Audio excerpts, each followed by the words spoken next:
Good morning. This is Pawan Petrov, and you're listening to episode number 33 of the podcast Morning Show for Managers. The topic for this morning is understand others before they understand you. The title of this episode may seem, or sound rather, a bit anti-intuitive to managers who are constantly in a hurry and want to be understood. They hurry, of course, with the best of intentions, just to get the job done and to feel the adrenaline of speed and achievement. But 100% of the results in your team only happen through people. There's no other way. Nothing happens by itself or just because you think about it. And these people, before giving in to their work, must first feel accepted, heard, seen, and be aware of the goals and priorities. Only then can they focus their attention and energy on achieving the goals. A good metaphor for this topic is when you squat before jumping. Before you jump, there is a moment of stabilization, squatting, and only then bouncing.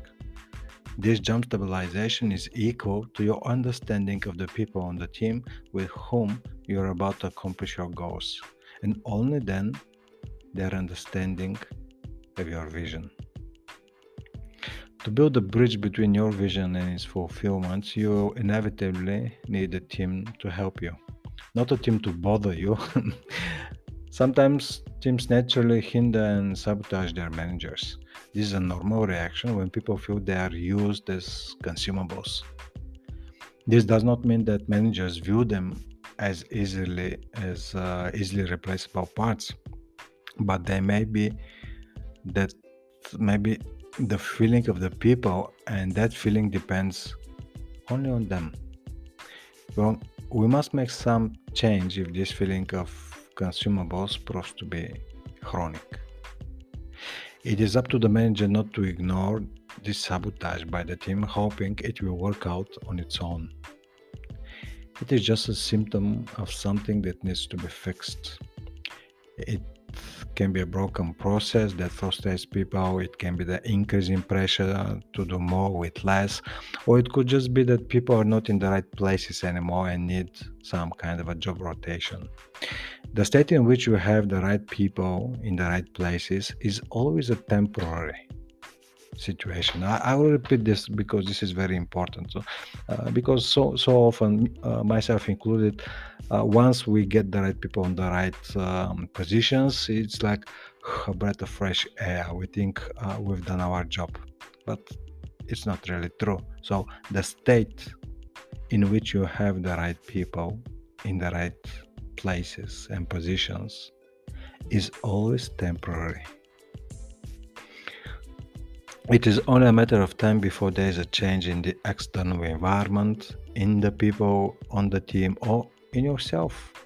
In other words, to have the right people in the right places, you also need to have the right expectation that this configuration will be rearranged. To get this configuration, to have the right people in the right places, you must first be in the mode of listening, exploring, and getting to know each other. In short, in mode to understand them, and only then you can expect the other people to understand you. Once people move towards their goals, the fuel for their movement is in them. Unlike gas station fuel, the fuel that drives most of the people on the teams is free. This, of course, does not mean that they work for free. That means something else. The fuel that usually drives and energizes people in the teams for a long time is free because it takes the form of feeling that someone else cares about people as people, not just as positions.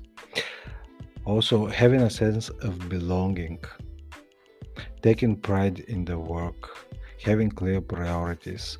All the above are completely free. Let me repeat them.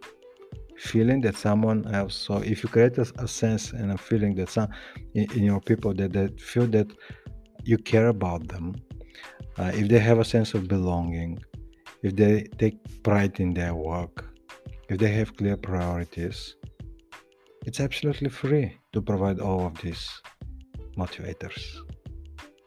They give energy and meaning to the people in the teams. As simple as this.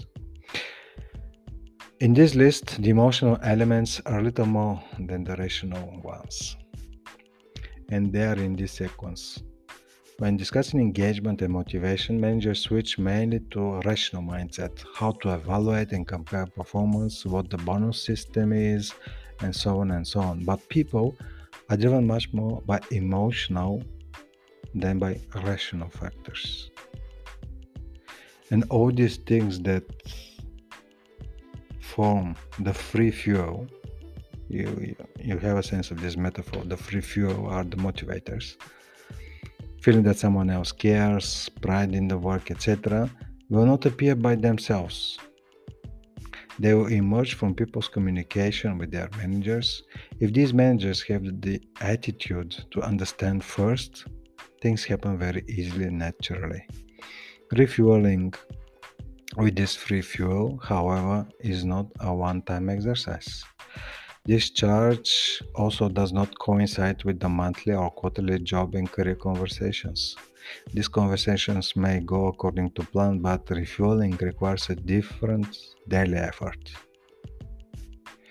No one fills their car at the gas station only at the moment when they run out of fuel. But that's exactly what managers do with their teams. They think of them as people, not positions, only after they run out of fuel, only when they are already on the verge of burnout. If you think that with monthly meetings or with such meetings in 2 weeks you have and manage a team, you soon realize that you do not have a team. You just have people who report to you. But in reality, you do not have a team, simply because you cannot know your people well if you do not keep up with them regularly for the operational and strategic goals. So, this was all for today. Understand others before they understand you. Now, as I wrap up this episode, I have one question for you to ponder. And the question is, what do you need in order to put yourself in a position to listen first and speak later? Let me repeat it. What do you need in order to position yourself to put yourself in a position to listen first and speak later? That's it for today. Have a good day and talk to you later.